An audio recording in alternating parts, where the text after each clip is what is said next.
चाहे तो राधा रानी का चिंतन करें, चाहे कृष्ण का, चाहे मुकुट का, चंद्रिका का, मुरली का, कमल का, चरणों का, हस्त का, कहीं भी मन, सखियों में मन चला गया, कल्प वृक्ष में मन चला गया, लताओं में मन चला गया, जमुना जी में मन चला गया। और जो सेवा सामग्री है प्रिया प्रीतम की, नौका है, झूला है, भोजन, वस्त्र आदि, कहीं भी मन चला गया। सबका एक ही फल है। जो कहते हैं राधा कृष्ण को हमने देखा नहीं, चिंतन नहीं होता, वृंदावन को देखा है ना, इसी का चिंतन कर लो। वृक्षों को देखा है, वृंदावन के, इन्हीं का चिंतन करो।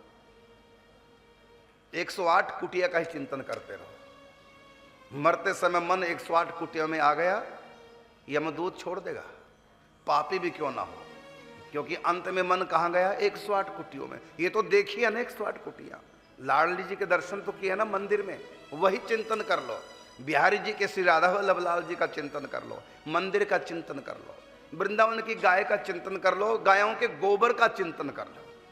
यदि बुद्धि में गोबर ही भरा हुआ है तो कोई बात नहीं, तो गोबर का ही याद कर लो, लेकिन ये सोच के याद करना ये वृंदावन की गाय का गोबर है, यही चिंतन कर लो। वृंदावन की रज का चिंतन कर लो। कहते जमुना जी में गंदा नाला बन गया, जमुना जी सब गटर का पानी जमुना जी में। आप विश्वास कीजिए ये जमुना इतनी पवित्र है, चाहे गटर का पानी बह रहा है आपकी नजरों में, मरते समय कहीं आप पाप आत्मा यमदूत लेने आ गए, उस समय जमुना जी की वही गंदा गंदा जल जो तुमको दिख रहा है उसी की याद कर लो, याद करते ही यमदूत भाग जाएंगे। इतनी पावर उस गटर के जल में, जो तुम कहते हो ना गटर का जल है, अपवित्र जल है, ये जल कितना पवित्र है जमुना जी का। इसी जल का चिंतन कर लो। अरे वृंदावन की नालियों में जो गंदगी बह रही, आपकी भाषा में कहूं तो, उसका भी कहीं चिंतन हो गया मृत्यु के समय, सीधा प्रभु का धाम।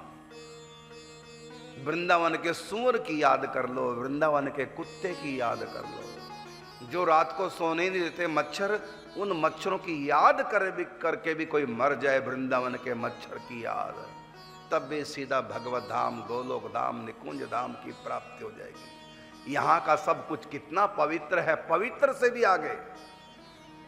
श्रेयस्याम यद भवत श्रेय पावना नाम च पावनम, यहां की रज, बाहर के हीरे मोती कुछ भी नहीं, यहां की धूल के आगे।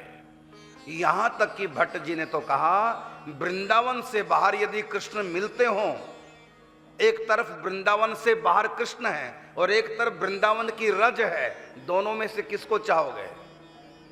वृंदावन की रज को, क्योंकि बाहर वाले तो श्री कृष्ण तुमको मुक्ति देके टाल देंगे, लेकिन ये रज मुक्ति से भी आगे भगवत प्रेम प्रदान करने वाली हो।